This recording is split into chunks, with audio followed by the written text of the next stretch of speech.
Welcome to the Land Your Bet Sports Betting Podcast. It's Sunday afternoon, actually, here on the West Coast. I got Oaks with me back on the show as we're looking at 13 games in the NBA on Monday. Going to run through really quickly how I did the other day on Friday. We had Prop Bomb on here as well, and he is the bottom there. I'm on the top. We went 4-1, a nice 2.64 units that we ended up with, which felt very good.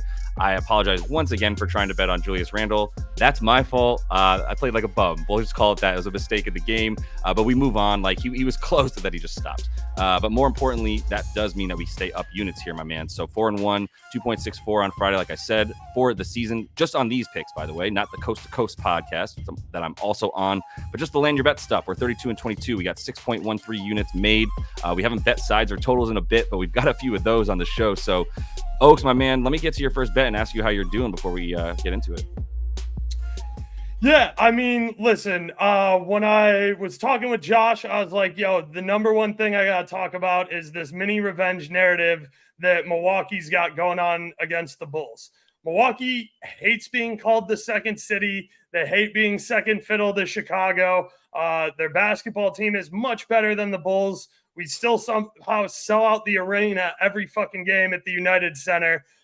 So I have a feeling Milwaukee's going to be real pissed because all you could hear on ESPN 1000 in Chicago was us talking smack about how we beat Milwaukee in an overtime game without three starters. I think that Milwaukee's going to have a chip on their shoulder, and I think that part of that chip is going to be Dame Lillard here with over 23.5 points.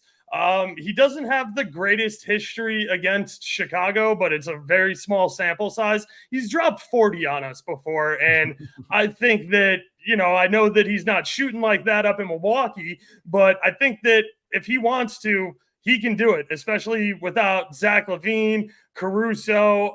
We don't really have anybody who defends guards super well, and especially not guards like Damian Lillard. Dame has been over in, I want to say 13-20 for the season so far, and over in 7 of his last 10. One of those unders being that game against Chicago, where he only had 18. I think that, listen, I just think that this is a big get-up spot for Milwaukee. There's some bad blood here. They definitely want to watch the overtime loss out of their mouth, and I might even think about taking Milwaukee minus 10.5 because they might blow the Bulls out of the water by 30. I think they're, that frustrated with not beating Indy too and playing in, this in-season tournament. So I think Milwaukee has a lot of stuff building that they're going to be able to work out on the really bad Bulls team here. Yeah. I think, if you do like to ride with the Dame 24 and over bet, and you want to, and you're so confident about that too, you get a nice little like simple player performance double, right? Where you take the money line and Dame to go over in a little parlay. If you wanted to add that together, that's always a nice positive correlation. But yeah, most importantly for this game, I do see them winning. Caruso not playing is going to be huge for this bet. He's questionable with an illness as we record this. One of the things that is a detriment to being able to record early, but at least we're looking at some of this stuff, as these opening lines have come out very recently, and Dame might go up very well because of the fact that this is another great spot for this team. The blowout factor is there, but I think if it gets to that place in this one, like Dame's going to already have contributed heavily to it. Once again, it's really about Caruso to me if I were to support this bet fully, because if he does play, this team is wildly good at defending the top of the key. But still, that was also just sort of like by design last time. Dame was scoring in the first part of the game and then stopped trying, to be honest. He only had 18 at the end. Not trying, but he stopped shooting or shooting well. So he was still at 18 points through like 3 quarters last game. I would feel comfortable if he was sitting at 18 going into the fourth to get 6 more in this one. So I'm with that. I'm going to go into a total here and talk about this Cleveland. Oh, go ahead. Real quick, I just want to say, by the time you see this, the prop already is moving. I've seen it kind of flop. It was getting real juice there at 23 and a half at like minus 125, minus 130. So some sharper books have already bumped this up to 24 and a half. I'd be fine taking this at 24 and a half. I'd be a little hesitant if you wait for Caruso news and see it jump up to like 27 or something in that neighborhood.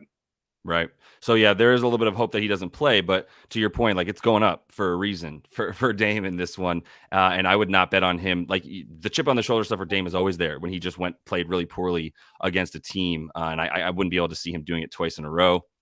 My first one here, Oaks, is in that Orlando and Cleveland game. And I think we're just getting a ton of value because I have two bets from this game, but I'll just start with this one, and we'll keep going ping-ponging back and forth. But over 225.5 for Cleveland at Orlando.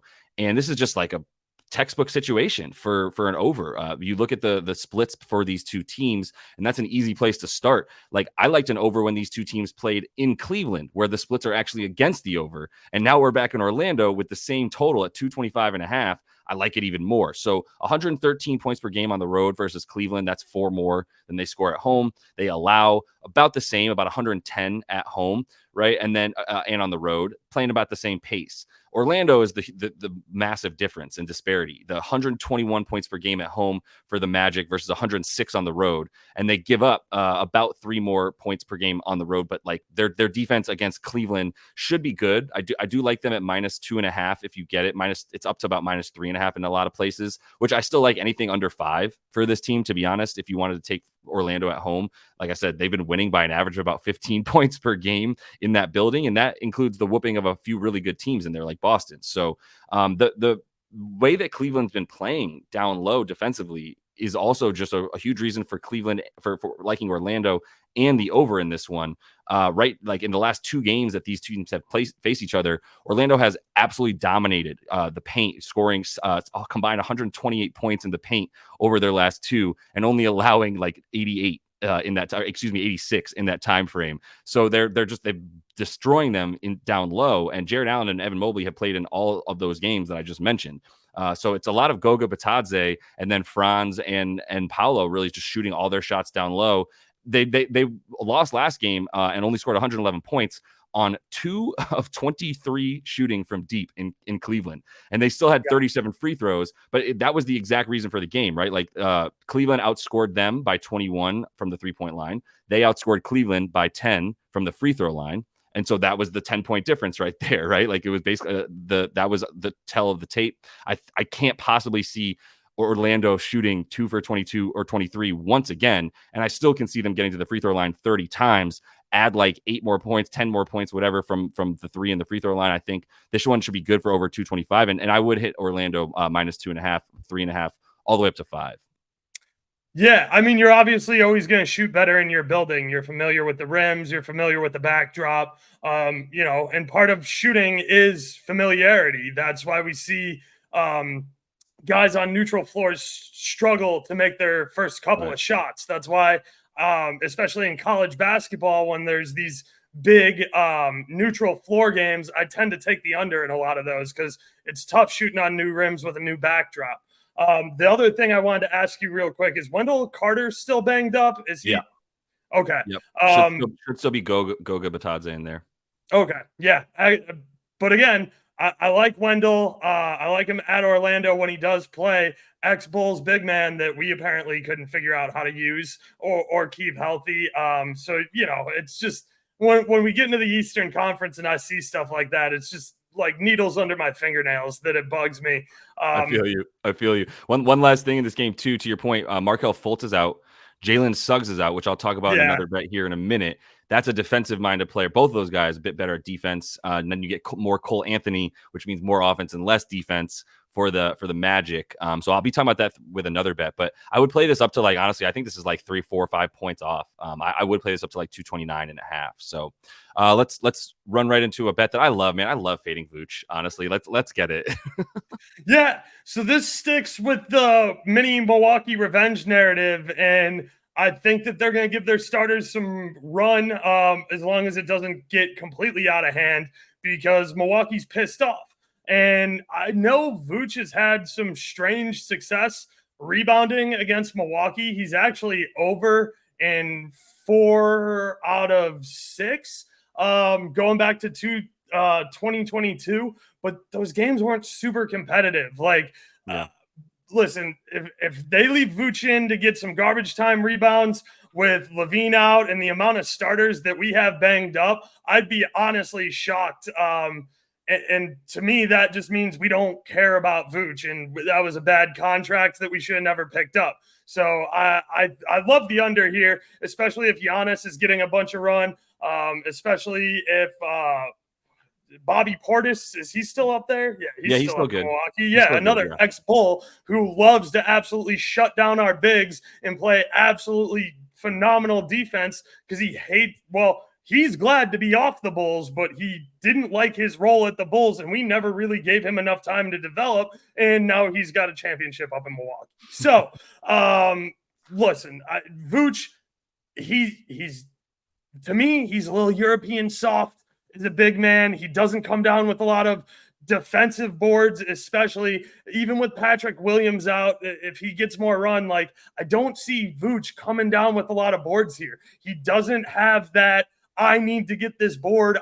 He doesn't have what I look for from guys who are big in the paint that like to throw their weight around, box you out, and will have an absolutely grimy game with you, hooking, holding, and throwing their weight around to get every rebound possible. That's just not who Vooch is. He would much rather stand out on the wing or be up by the perimeter and shoot a three ball and occasionally get a long rebound. And on offense, sometimes he's down there. Sometimes he gets a rebound and a putback.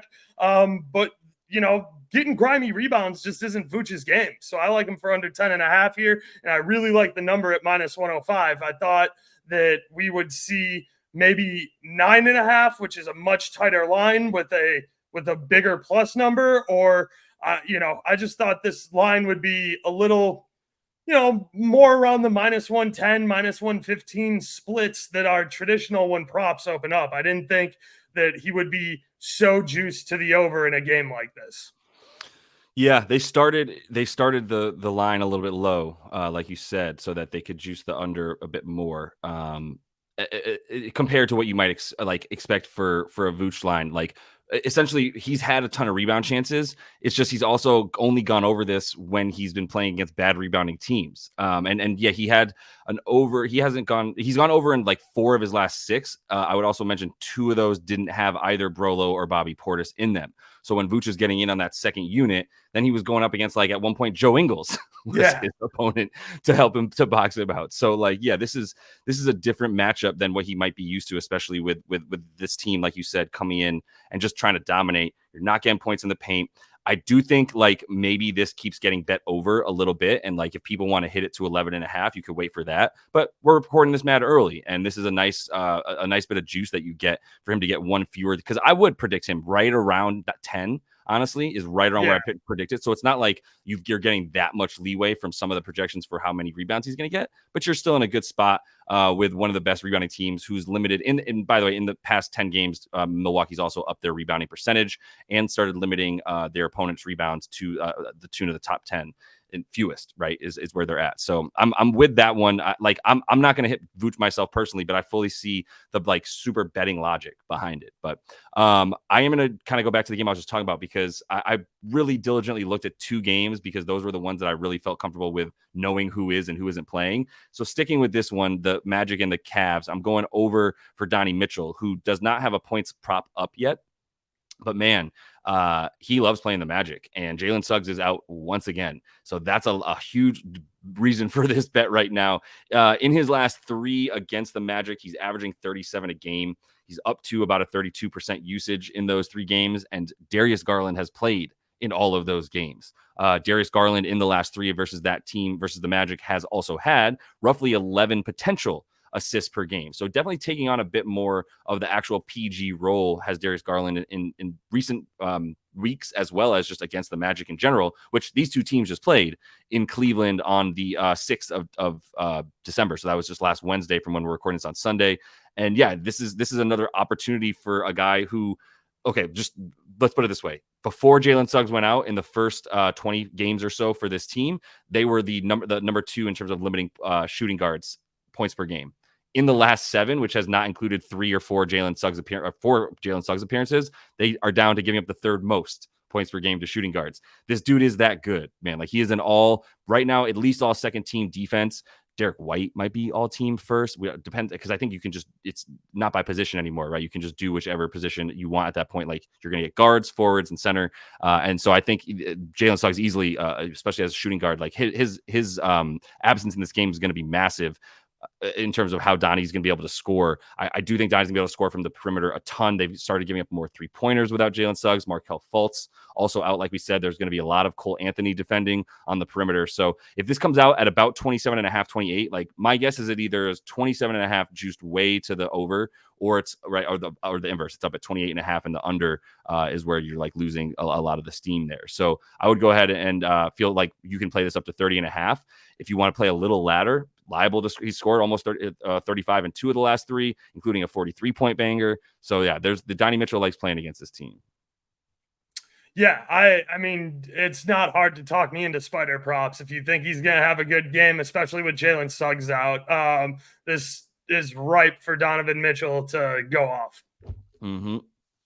Let's get to best bet number 3 from Burr Oaks. Yeah, okay, so I don't have great logic on this one. Charlotte fucking sucks out loud. I don't know what else to tell you. They really, really suck. And Jimmy Butler, I know he hasn't been necessarily great in like wowing people, but he gets an incredibly soft matchup here. I'm sorry, I was on the wrong bet, so give me one quick second to pull this up. Miami at Charlotte, Jimmy Butler points. Yeah, so Jimmy has gone over in 4 of his last 5 versus Charlotte. We all know that Charlotte, like I said, Charlotte's soft. Charlotte's going to be without Ball. They're going to be without anybody really who can stop Jimmy from doing anything he wants if Jimmy has a good game. Like, that's the other thing. Without Bam Adebayo there, Jimmy knows he's going to have to step up a little bit more. And it shouldn't surprise you, knowing that I'm a Bulls fan and knowing that I've been one for a long time. I think Jimmy's a really good player. I think he got kind of a raw deal when he got traded out of Chicago, and they thought that they were going to keep him by bringing in Rajon Rondo and Dwayne Wade at the end of his career. And then I also think he got bogus deal up in Milwaukee.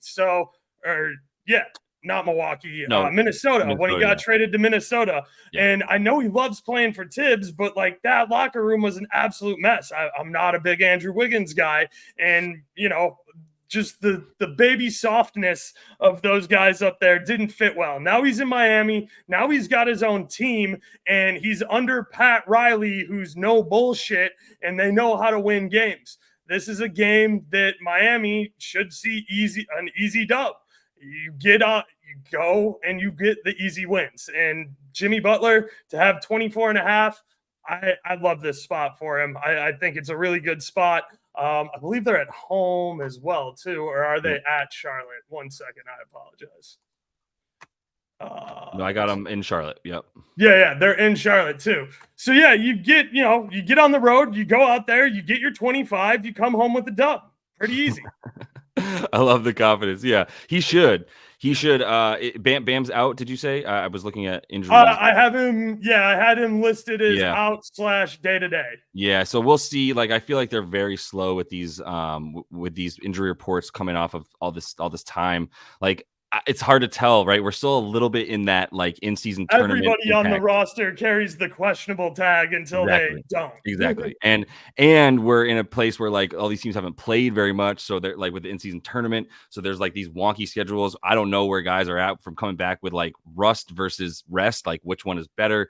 But like for Jimmy, like he's going to be relied upon. And if you look at his recent game logs, the teams he was going under against were teams that he was actually, he was doing a lot less scoring and a lot more facilitating and banging down low, like teams against like Cleveland and those other slower teams. Now we get the fast-paced stuff. And if you look at, like I said, his recent game log against faster-paced teams like the Pacers and even against, he's been playing some really slow teams. But then you go back to Brooklyn and Charlotte. They've been playing some slobber knockers with Miami, right? And so now you come back to being able to like get these like faster paced, weaker defensive teams. I'm with like taking advantage of him coming back. Would love Bam Adebayo to be out for this bet for sure. But let me move to another total before I get to another prop in that game. We'll close out with a couple bets from each other here.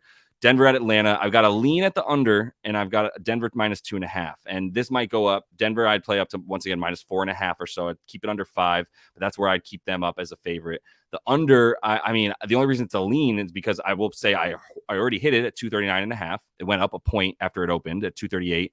And then I do think it's going to go up. I think that people will continue to bet it. You see Denver and you think, oh, they're going to just own Atlanta in the paint, which they probably will. But they also, you see Atlanta being like, they're playing so fast. They're scoring 126 at home. How could you possibly take an under in that game? It's mostly Denver. I do think Denver is going to come in and control the tempo. These teams have tended to go under. That said, Trey hasn't played. So it's really about, is Trey going to be able to impact this game the way that he wants to, getting up and down and really just keeping the pace fast? Even if they're not playing in transition, they are playing at a very fast pace. They're still not like, they're relying on fast break points. They're relying on a lot of like second chance points and crashing the boards. That's not going to be easy for them in this one. Like, we've got Aaron Gordon back. We've got Michael Porter Jr. in there. Jamal Murray is back for this team. So KCP's in his rightful spot at shooting guard as opposed to having to play forward. Like, this is going to be a Denver team that, although it was very disappointing how they lost at home to the Houston Rockets last game, and I think that's a huge reason we're still getting so much juice and benefit on this on the spread for Denver, is because like the last time we saw them, they've lost 2 in a row, one of them at home, which was like, what? They don't lose at home with their whole team intact, right? They were coming back. Like, it was Murray and Gordon's second game back, both from missing a bunch of time. Murray even more time than Gordon. And like, I just think the offense is a bit choppy. So I still think they're going to win this game, because I think at the end of the day, when Jokic is like, yo, we need a couple buckets, I'm going to go get it. I considered an under for him because it's 50.5. It's very high. He hasn't been needed for the points, rebounds, and assists. It's 50.5. He hasn't been going over that at all lately. Very few times on the season in general, by the way, like a 30% clip. And then as far as this matchup, like, he's either not had to go over or he's just really not scored that many points in a normal amount of time.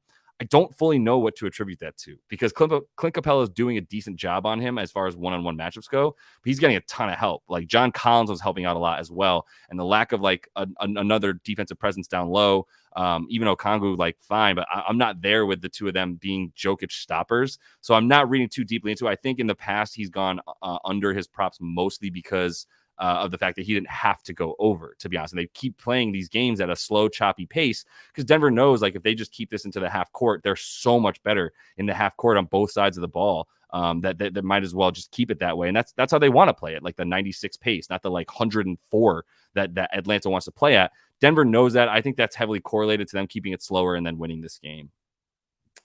Yeah, I mean, I know we didn't plan on this at all, but I think this was a perfect pick, because you don't need to ask me how I feel about Trae Young. You see me using the Spider-Man "We Outside" gif all the time. So you know how I feel about Trae Young. Shout out my Knicks, baby. That's right. All right, so you got a lean here for your fourth? Yeah, I got to lean on this one, especially if Embiid's out. So Kuzma, listen, it doesn't take a rocket scientist to figure out that the Wizards are ass and that they don't want to win, and that you can just go look at their game logs and see where they've scored single digits in the fourth quarter. I know Kuzma's kind of the guy there, because Poole isn't it. You gave him a ridiculous contract and he just sucks at basketball, which I think anybody with 2 eyeballs could have told you that wasn't going to work out. But hey, what do I know? I'm not the guy who threw 200 million at him. But anyway, Kuzma is kind of the workhorse of this team. But like I said, they're tanking, they're giving up. And especially if Embiid plays, this isn't happening. Kuzma's not getting over 27.5 points and assists if Embiid's in there. Kuzma does have games where he goes off on assists, and Philly is kind of soft at stopping assists, but he's not getting 28 assists. And I also don't think that he's going to be pushing 20-ish points, especially if Embiid's in there. Like, this dude is atrocious against Philly, especially in the head-to-heads when they play each other. Give me 1 second while I pull up my info real quick. Points and assists. Kuzma versus Philly. Under, he had 23. 32 was the only over. 16, 16, 22, and 11. Now, a couple of those were back when he was with the Lakers and a role player, but going all the way back to 2022.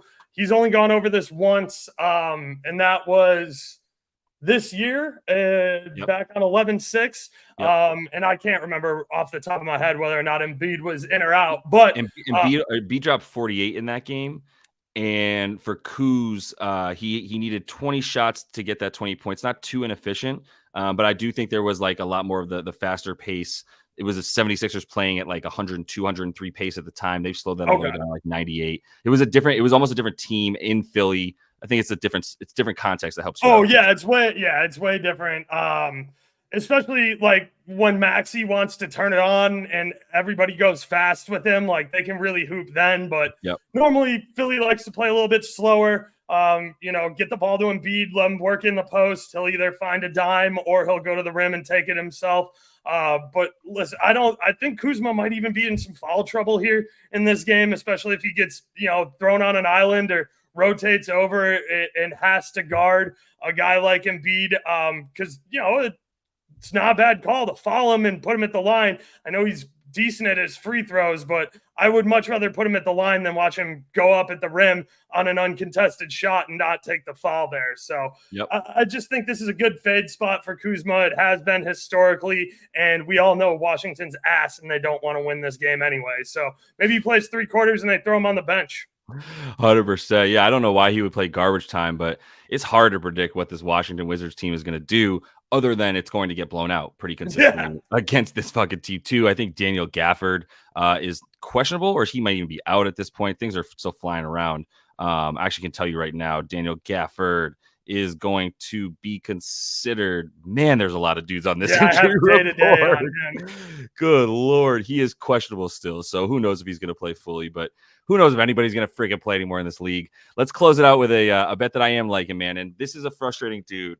And Oaks, if you tell me that I'm an idiot and I should stop betting on dudes like Aaron Gordon or mother freaking Clay Thompson or these like frustrating dudes that are not going to get theirs, I'll listen. The only thing is like I have a strict takeovers on the opposing power forward against Atlanta policy. Say that 5 times fast. So over 12.5 for Ago. Look, dude, like I said, if you're Atlanta, you're giving up the 3rd most points per game to power forwards. You're giving up those points to transitioning athletic, versatile power forwards as well. Like all these Obi Toppin getting 21 against this team, right? Like that's the kind of stuff that we're talking about. Is like he and Neesmith, the other power forward, had 17, went well over his prop. Like everybody who was a 4 it goes over against this team. Just going down the line even more. Like the only Zion went over 30. He had 39 points. Jalen Williams we got in there from OKC, and Cat went over. Like everybody's. Evan Mobley went over his points. This is where you get those points, and a number of those I happen to know for a fact are transition buckets, and that's where Ago has been going a little bit more. Definitely getting out. He's been getting rebounds, but not quite as much since he came back, and as a result, he's able to leak out a bit more and be the guy finishing on the end of those fast break points. So I know I'm talking about Aaron Gordon getting points, playing fast, a breath after speaking about an under in that game. It's fine. Like there's still going to be defense. It's not. That's also why I don't think it's going to be Joker's style of game necessarily. Like I think he's like, let me get these boards, where he's had 2 games in Atlanta where he had over 18 rebounds or 18 or more rebounds, right? So that for a reason, which is that he's basically staying down there, getting those defensive boards, not letting Atlanta crash the offensive boards. So if you want to put the rebounds in there for Gordon as well, I do think he has the role of having to stay in and get those defensive rebounds, knowing that Atlanta's a top 5 team in terms of second chance points, the amount of percentage points that they're scoring from down low or from second chance opportunities, they're very high for this Atlanta team. So you got to keep them off the offensive glass, which is what Ago will do. But he's just such a problem for a team that also, once again, doesn't have Jalen Johnson, probably won't have Jalen Johnson, really solid athletic power forward for them. Sadiq Bey, not a good matchup for Gordon. So it's just going to be another opportunity for a really solid power forward to get his against this squad. Yeah, I mean, listen, you're talking to a guy who's been on the wrong side of Anthony Gordon points and rebounds or PR or whatever you want to take with him 9 different ways to Sunday. I tried backing him in the playoffs. I tried fading him in spots in the playoffs. I got taken to the woodshed a couple of times. I made a lot of money a couple of times. Listen, it's all about minutes. It's all about getting the shot look you want, and you play the matchup. You do what, not only the numbers, but just watching the tape and the analytics tells you. It's that Atlanta can't guard power forwards. And even a guy who isn't a big scoring power forward, this is a low line. This is six. Exactly. This is this is 6 buckets in a free throw. You're telling me this guy can't get 6 buckets in a free throw in a 42-minute game? You might be playing the wrong sport. That's what I'm saying, dude. 100%. Right. Yeah. So with the amount of points that they're giving up down low too, like you're saying, like this is where Aaron Gordon should live, right? To your point, if Vooch is doing a bulk of the rebound work, or if he's stuffing the stat sheets in other ways, the best combo of situations you could find is Aaron Gordon putting up, bad long 2s or a 3. Joke gets the rebound, dimes it right back out to him and goes, yo, dude, shoot it again. Nobody's stepping out to guard you, and I'm big enough to get all of these fucking boards. Totally. That would be ideal if you're a guy that's looking at the joke rebounds, assists over, and a guy playing Aaron Gordon points. Hell yeah. No, I'm with it, man. I don't have a best bet summary up here, but I'll just run through them real quick. All right. We've got Oaks' first bet here is Dame over 23.5 points. Rising, probably want to keep that to about 24.5. Would you play that 25.5 over still? Yeah, I wouldn't go much higher than 25.5. Yeah. I would pay more juice. I would pay like minus 130-ish at 24.5 than I would be to play 25.5 at plus 105 plus 110. Right. Yep. I feel that. I like an over in Cleveland at Orlando, 225.5. I'm playing that up to like 229.5, y'all, for real. So hopefully it doesn't climb too high before you see this or able to get to the bet. But that is where I would cap it, is about 229.5.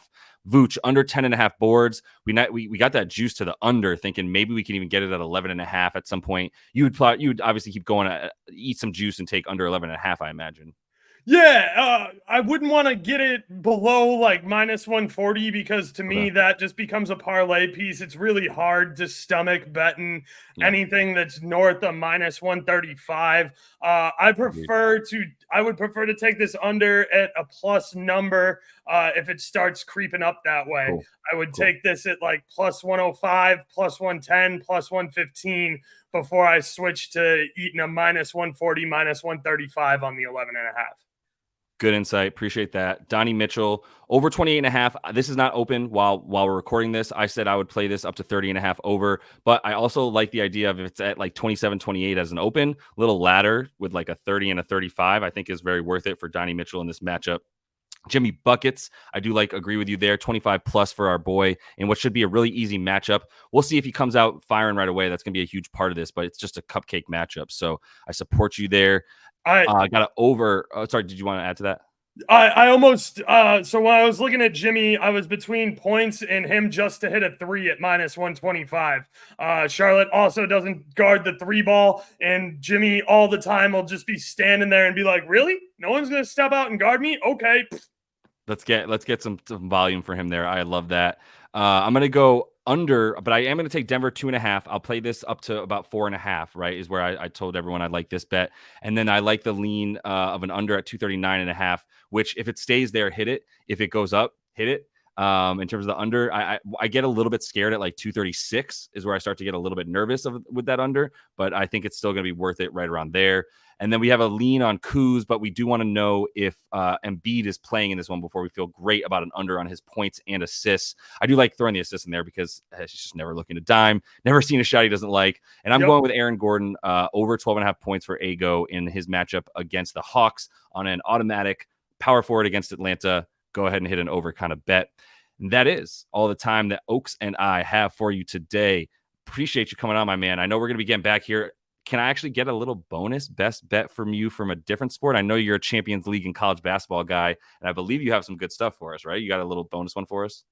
Yeah, absolutely. So I'm not a daily NBA bettor, but I obviously handicap a lot of different sports. I keep up with the NBA from a fan perspective. I specialize in soccer and college basketball, so making the transition from college to NBA really isn't that hard. I just need to be reminded of a few simple things that you hear me asking Josh all the time. I have a spot I absolutely love for you guys in Champions League midweek. AC Milan is heading to Newcastle for the final match in the group of death. Newcastle just got their ass beat by Everton, and they just lost today to Tottenham. Trippier, their right back, had an awful game both times and made 2 errors that led directly to goals. He's going through it. Newcastle are super banged up. They don't have a deep bench. Our boy, Captain America, Christian Pulisic, draws Trippier as the matchup. Right now, you can get him just to put a shot on target. Doesn't have to get a goal. Just goalie has to make a save. It's got to hit the frame at plus 128. I hit it at plus 114. AC Milan away this weekend. He cashed it. Pulisic, shot on target at plus money is a must bet for AC Milan. Doesn't matter the league. Doesn't matter where it's at. Captain America holds us down. He's clinical in the box. He'll put one on frame. Hell yeah. Is it worth a sprinkle for the goal? I think that the goal and the assist are both worth a sprinkle. So Trippier he's having one of the worst weeks in soccer right now. He's been made, he's looked really bad. It is at St. James Park in Newcastle, so maybe that gets him up, but they just don't have any depth to rotate him out. And he's their free kick specialist. So he's going to be on the pitch, and that's going to be his defensive assignment. His assist was only open on PointsBet. Only one shop had it. So I'm waiting personally to see where everybody else opens up. But plus 550 to like plus 350, plus 400 for his goal, definitely worth about, a little quarter unit or tenth of a unit sprinkle on those as well. Hell yeah. Appreciate the insight, my man. That's awesome. Hopefully for all those you still following along and watching, you just got yourself a nice little free bet there as well from Pulisic. Check Oaks out as well. I will continue to put the Discord link so that you guys can check them out, get some free trial stuff in there, and then see how you like it, man, because I'm definitely following along with college basketball and UCL with my guy. And we'll continue to have you on, man. Maybe we'll do a couple of college basketball things here and there, right? We'll talk about that stuff moving forward. Appreciate you as always, dude. Appreciate everyone liking and following along, subscribing. Super helpful. We're coming back each and every day this week with more NBA and maybe a few other sports as well. Until I see you next. Happy betting.